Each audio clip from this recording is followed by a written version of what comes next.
Guys, Kyle with Aero Equipment here. Just gonna show you the Hillsboro Series 4000 skirted truck deck. It's a full aluminum deck with the 6-inch fold down side rails.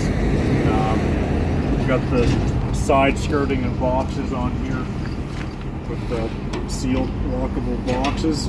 This is a dually deck, so a little deeper boxes than a single wheel truck.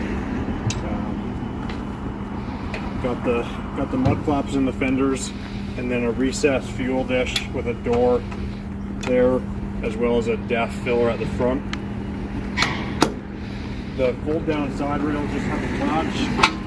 The guy can drop them down beside the deck, and then they have a rubber bump stop behind them.